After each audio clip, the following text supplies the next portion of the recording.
Hello everyone, कैसे हैं आप सब। My name is Rahul Kumar और आप मुझे देख रहे हैं केमिस्ट्री द मैजिक चैनल पर। बहुत सारे बच्चों की ये शिकायत आ रही थी कि हिंदी में वीडियो अपलोड नहीं करते हैं आप, तो आज मैं हिंदी में यहाँ पर एक चैप्टर शुरू करने वाला हूँ जिसका नाम है पी ब्लॉक के तत्व। ठीक है, इंग्लिश मीडियम वाले बच्चे बिल्कुल भी परेशान ना हो। पैरेलल में ये पढ़ाऊँगा, लेकिन सॉलिड स्टेट जो चैप्टर है वो वैसे का वैसे ही वहाँ पर चलता रहेगा इंग्लिश में। और ये चैप्टर जब मैं CBSE बोर्ड वालों के लिए पढ़ाऊँगा तो वहाँ पर अंग्रेजी में पढ़ाऊँगा मैं। ठीक है, तो चलिए शुरू करते हैं पी ब्लॉक के एलिमेंट। देखो, पी ब्लॉक में हम पढ़ते हैं ग्रुप नंबर 13 से लेकर के ग्रुप नंबर 18 तक के एलिमेंट्स को पढ़ते हैं हम पी ब्लॉक में।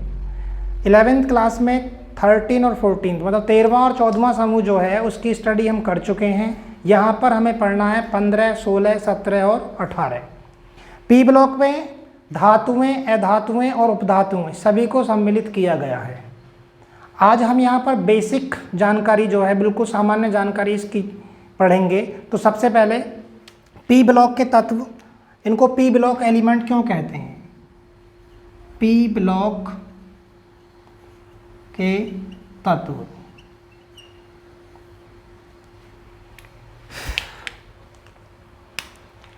अगर हम इनका इलेक्ट्रॉनिक विन्यास लिखते हैं तो इनका जो अंतिम इलेक्ट्रॉन है वो पी उपकोष में प्रवेश करता है।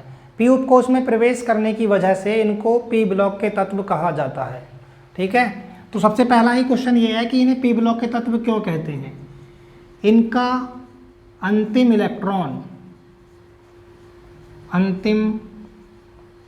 इलेक्ट्रॉन पी उपकोष में प्रवेश करता है।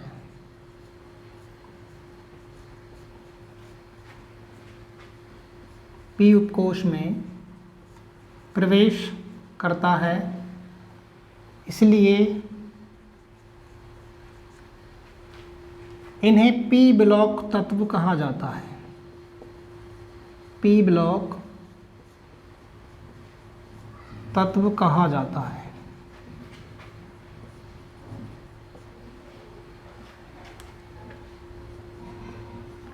पी ब्लॉक में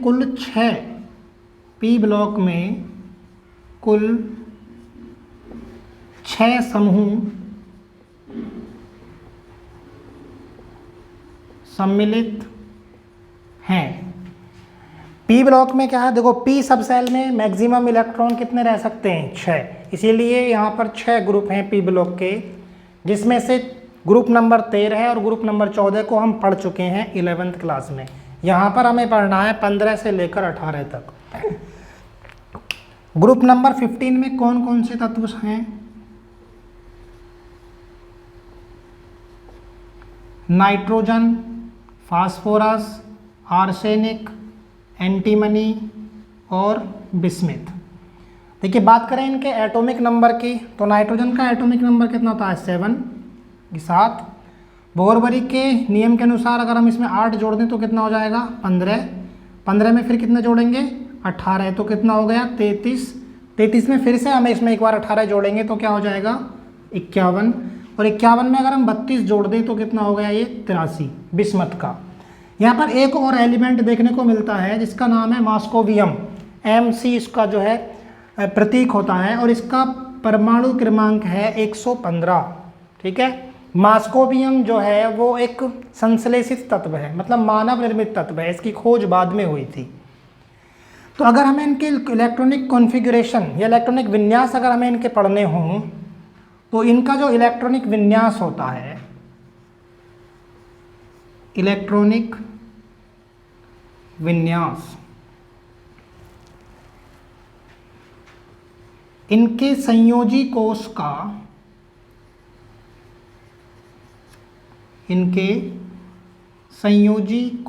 का इलेक्ट्रॉनिक विन्यास NH2 NP3 प्रकार का होता है।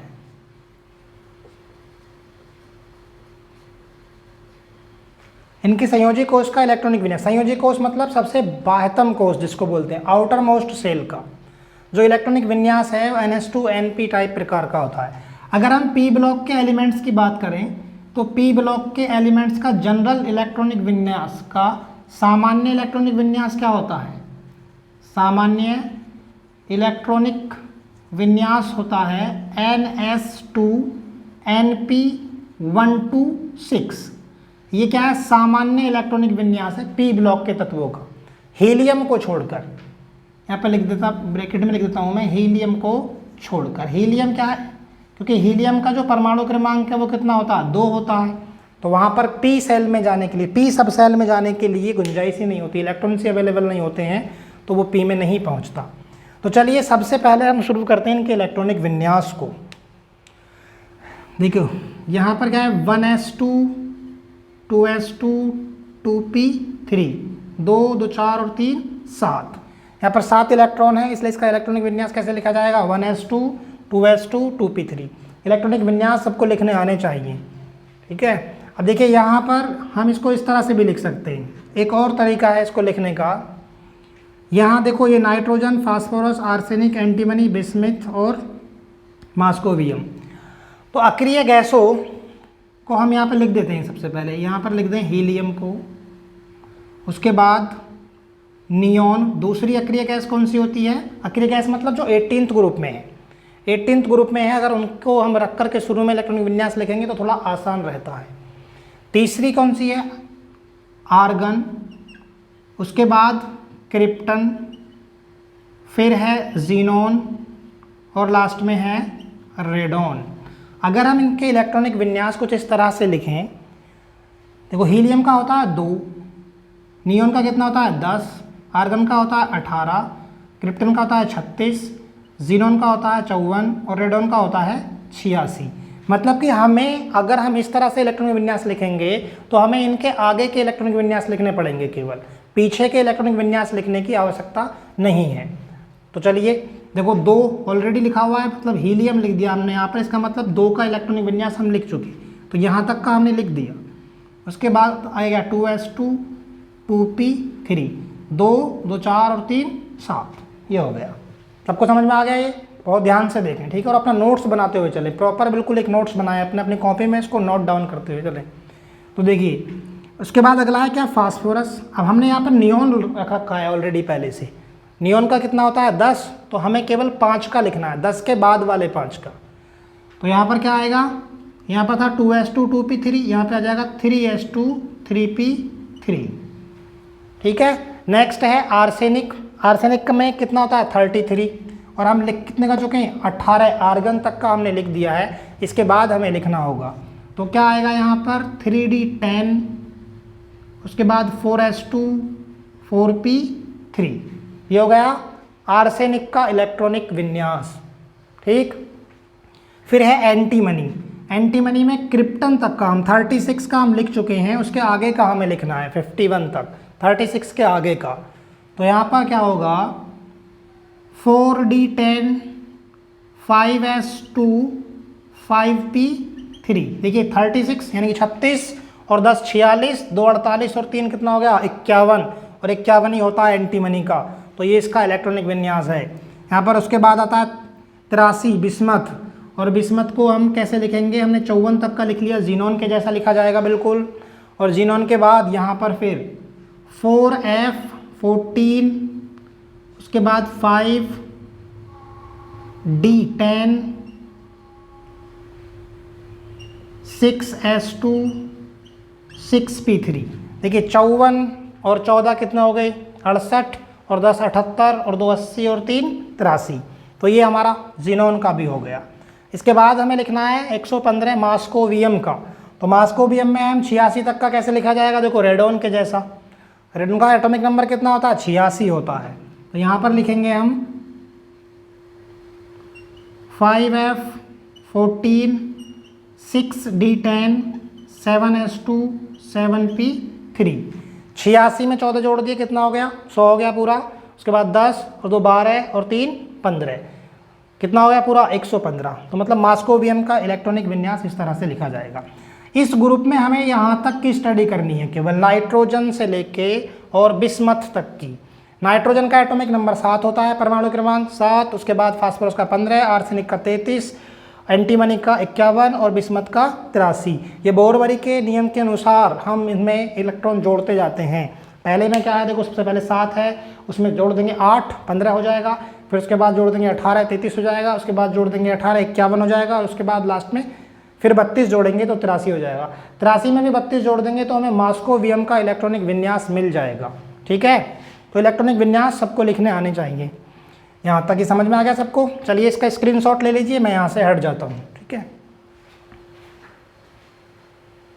सबसे पहले बात करेंगे उपलब्धता, कहाँ कहाँ पाए जाते हैं एलिमेंट्स। देखो नाइट्रोजन की अगर बात करें तो नाइट्रोजन जो है हमें पता है कि वायुमंडल में नाइट्रोजन कितना होता है, 78%। वायुमंडल में नाइट्रोजन 78% पाया जाता है।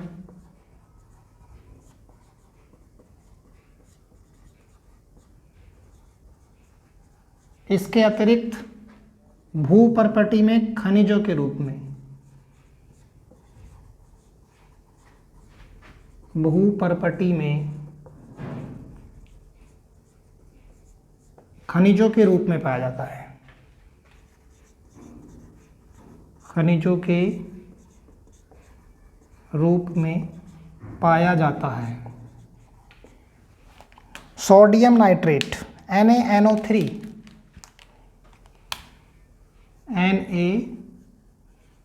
NaNO3,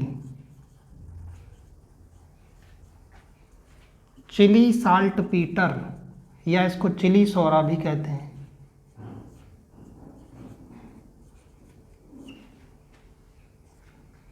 और Indian salt Peter,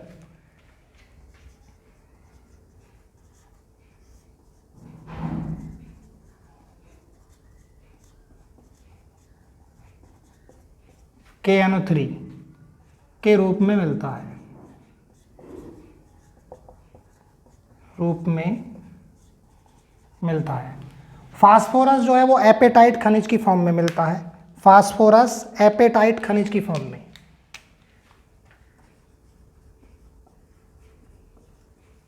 phosphorus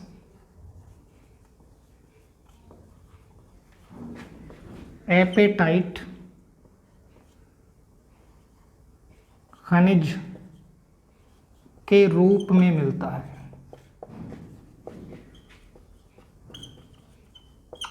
apatite खनिज का सामान्य सूत्र जो है वो क्या है, Ca9PO4 का होल 6 इंटू CaX2। फ्लोरोएपेटाइट एक खनिज होता है, फ्लोरोएपेटाइट। यहाँ पर क्या है, X की जगह अगर यहाँ F रख दे तो वो उसका फॉर्मूला हो जाएगा Ca9PO4 का होल 6 इंटू CaF2। फ्लोरोएपेटाइट, फ्लूओरोएपेटाइट। इसके अलावा जो फास्फोरस है वो क्या है, बहुत, चाहे वो एनिमल्स हों चाहे वो जितने भी प्लांट्स हैं, एनिमल्स हों प्लांट्स हों, सभी में क्या एक बहुत महत्वपूर्ण अंग है उसका। फास्फोरस अस्थियों में पाया जाता है। फास्फोरस अस्थियों में भी पाया जाता है, अस्थियों में पाया जाता है। इसके अतिरिक्त दूध में भी मिलता है।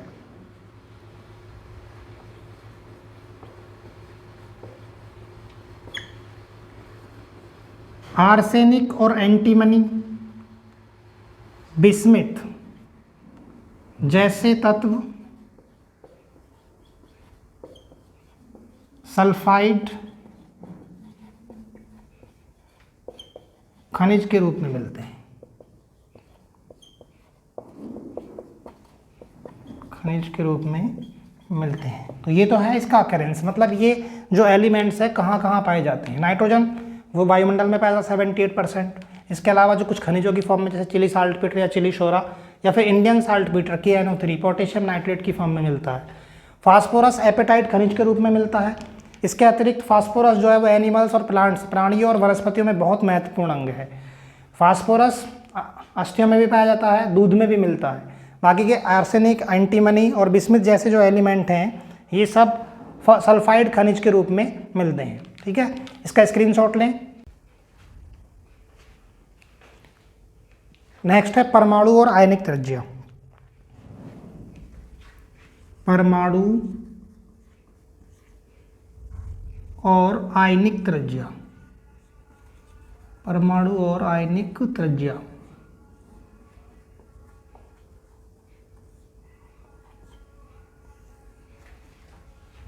अगर बात करें नाइट्रोजन फैमिली की, तो नाइट्रोजन परिवार के तत्वों में परमाणु त्रिज्या ऊपर से नीचे जाने पर, वर्ग में ऊपर से नीचे जाने पर, वर्ग में ऊपर से नीचे जाने पर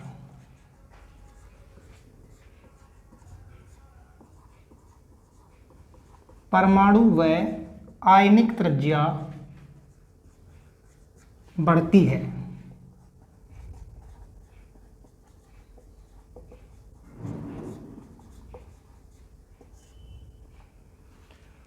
परमाणु और आयनिक त्रिज्या बढ़ती है क्योंकि परमाणु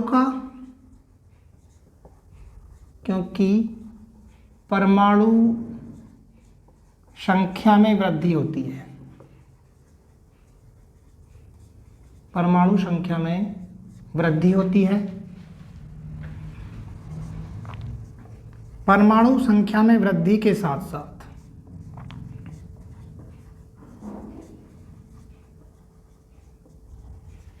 परमाणु संख्या में वृद्धि के साथ साथ कोषों की संख्या में वृद्धि होती है। कोषों की संख्या में वृद्धि होती है।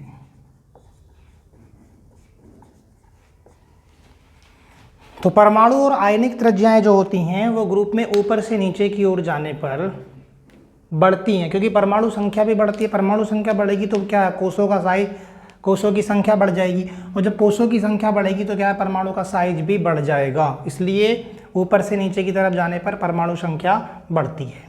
इसके बाद नेक्स्ट है आयनन एंथैल्पी या आयनन ऊर्जा। आयनन एंथैल्पी ये होती क्या है, सबको पता होना चाहिए, क्योंकि 11वीं क्लास में इसको पढ़ करके आए होंगे सब। आयनन एंथैल्पी क्या है? आयनन एंथैल्पी जिनको नहीं पता है वो सुन ले एक बार। कोई भी उदासीन गैसीय परमाणु है, उसके बाह्यतम कोश से एक इलेक्ट्रॉन को निकालने में जितनी ऊर्जा व्यय होती है या जितनी ऊर्जा की ज़रूरत होती है, उसी को आयनन एंथैल्पी कहते हैं। किसी विलगित गैसीय परमाणु के बाह्यतम कोश से एक इलेक्ट्रॉन को निकालने में जितनी ऊर्जा व्यय होती है उसे आयनन ऊर्जा या आयनन एंथैल्पी कहते हैं। यहाँ पर मैं चलो इसको डेफिनेशन लिख देता हूँ पहले, जिनको नहीं पता है वो नोट कर लें, कॉपी में लिखें, अपनी नोट्स बनाएं बिल्कुल। सबसे पहले डेफिनेशन की बात करें। किसी विलगित गैसीय परमाणु के बाह्यतम कोश संयोजी कोश भी कहते हैं इसको, सबसे बाहर वाला बाह्यतम कोश से एक इलेक्ट्रॉन को निकालने के लिए, एक इलेक्ट्रॉन को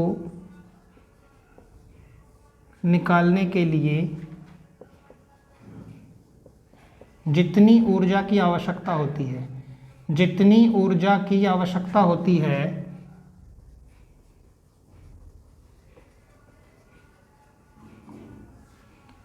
जितनी ऊर्जा की आवश्यकता होती है उसे क्या कहते हैं, आयनन एंथैल्पी। आवश्यकता होती है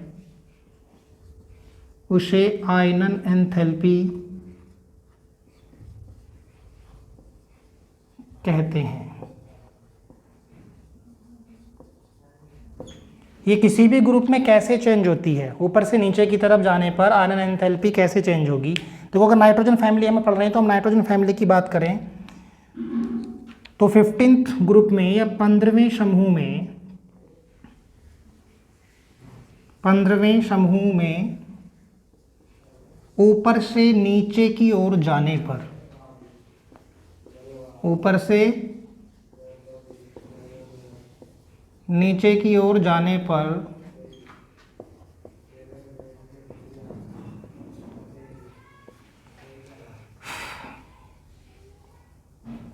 आयनन एंथैल्पी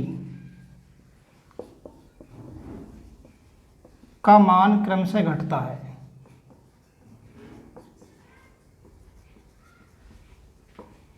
जो आयोनाइजेशन एंथैल्पी है वो ऊपर से नीचे की ओर जाने पर घटती है। रीज़न क्या है इसका? जब वो ऊपर से नीचे की तरफ जाते हैं तो परमाणु आकार बढ़ता है। परमाणु आकार बढ़ता है तो नाभिक से आउटर सेल की दूरी, बाह्यतम कोश तक की दूरी जो है वो बढ़ती है, जिससे कि जो प्रभावी नाभिकीय आवेश है वो कम हो जाता है। और प्रभावी नाभिकीय आवेश कम हो जाता है तो इलेक्ट्रॉन को निकालना ज़्यादा आसान होता है पास वाली कोश की तुलना में, जो दूर वाला कोश होता है। इसके बाद है इलेक्ट्रोनेगेटिविटी या विद्युत ऋणात्मकता। तो देखिए विद्युत ऋणात्मकता होती क्या है? विद्युत ऋणात्मकता सबसे पहले इसको जान लेते हैं कि ये क्या है। कोई भी सहसंयोजी बंध है, उस सहसंयोजी बंध में भाग लेने वाले इलेक्ट्रॉन युग्म को अपनी ओर आकर्षित करने की प्रवृत्ति विद्युत ऋणात्मकता कहलाती है। 15th ग्रुप में ये ऊपर से नीचे की ओर जाने पर घटती है। 15th ग्रुप का सबसे पहला एलिमेंट कौन सा है? नाइट्रोजन है। तो नाइट्रोजन की विद्युत ऋणात्मकता सबसे ज़्यादा होती है अपने ग्रुप में। तो सबसे पहले इसकी डेफिनेशन लिख देता हूं मैं। किसी सहसंयोजी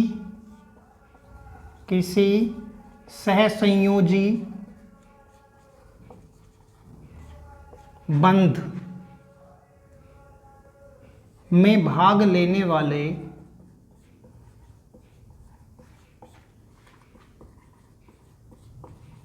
इलेक्ट्रॉन युग्म को अपनी ओर आकर्षित करने की प्रवृत्ति, अपनी ओर खींचने की प्रवृत्ति, अपनी ओर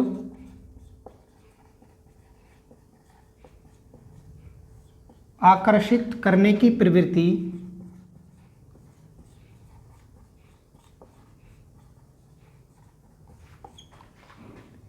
विद्युत ऋणात्मकता कहलाती है। विद्युत ऋणात्मकता इलेक्ट्रोनेगेटिविटी कहलाती है। इलेक्ट्रोनेगेटिविटी कहलाती है।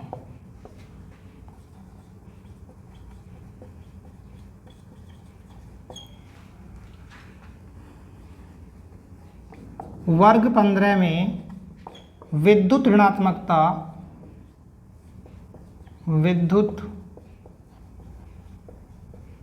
ऋणात्मकता ऊपर से नीचे की ओर जाने पर, ऊपर से नीचे की ओर जाने पर घटती है। अगर हम 15वें समूह में ऊपर से नीचे की तरफ, मतलब नाइट्रोजन से बिस्मथ की तरफ चलेंगे तो इलेक्ट्रोनेगेटिविटी या विद्युत ऋणात्मकता वो क्रम से घटती जाती है। अपने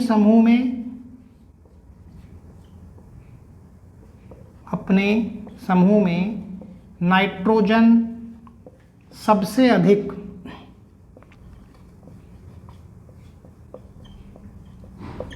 ऋण विद्युती तत्व है। सबसे अधिक ऋण विद्युती तत्व है। यह है N triple negative. Triple negative मतलब जब ये इलेक्ट्रॉन को अपनी तरफ खींचने की नेचर इसकी सबसे ज़्यादा होती है तो क्या होगा, इस पर नेगेटिव चार्ज आएगा, और नेगेटिव चार्ज आता है तो ये क्या एन ट्रिपल नेगेटिव बनाने की प्रवृत्ति रखता है।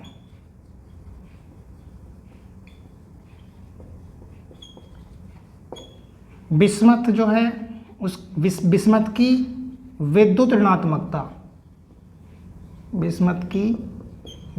ऋणात्मकता सबसे कम होती है। ऋणात्मकता सबसे कम होती है।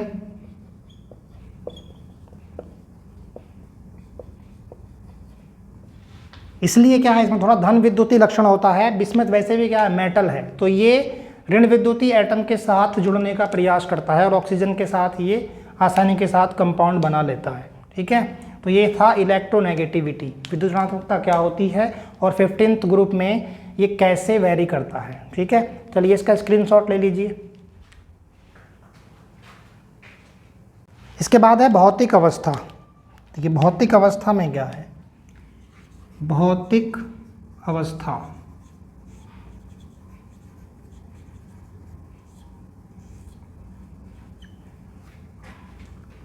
नाइट्रोजन एक द्विपरमाणुविक अणु है, द्विपरमाणुक अणु है।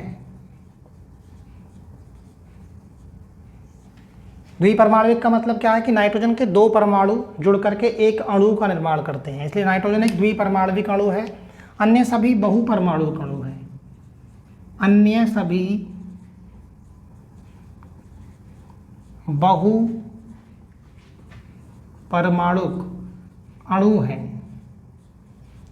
जैसे फास्फोरस को ही ले लीजिए, फास्फोरस में क्या है, कई सारे परमाणु आपस में जुड़ करके अणु बनाते हैं। जैसे फास्फोरस P4 होता है ना, तो वो उसमें कई सारे परमाणु आपस में मिल करके एक अणु बनाते हैं, इसलिए जो इसके अन्य एलिमेंट्स हैं वो बहुपरमाणुविक अणु हैं।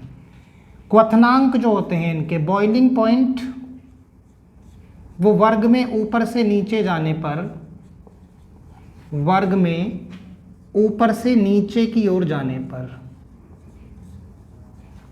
ऊपर से नीचे की ओर जाने पर बढ़ते हैं, लेकिन गलनांक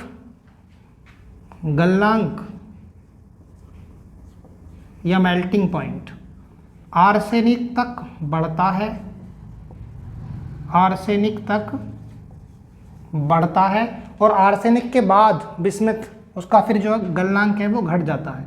आर्सेनिक तक बढ़ता है, उसके बाद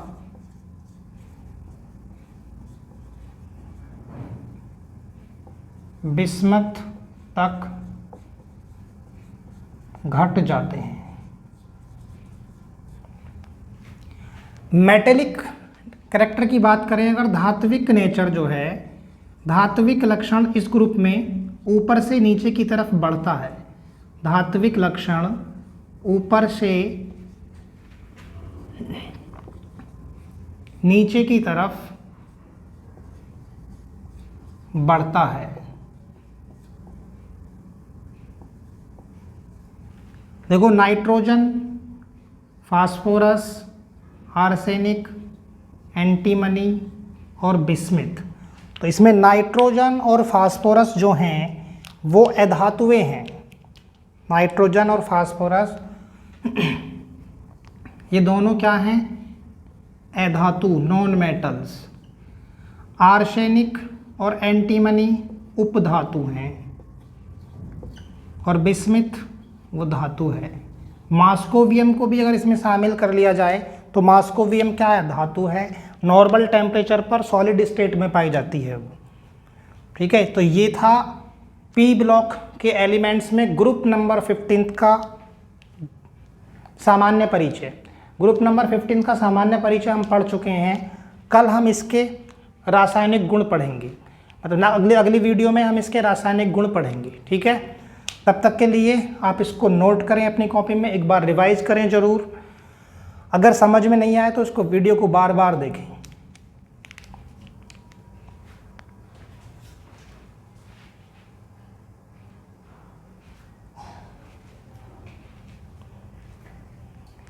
तो आज हमने पढ़ा 15th ग्रुप का सामान्य परिचय। 15वें समूह का सामान्य परिचय हम पढ़ चुके हैं। नेक्स्ट वीडियो में हम इसके रासायनिक गुण और आगे की तरफ पढ़ेंगे।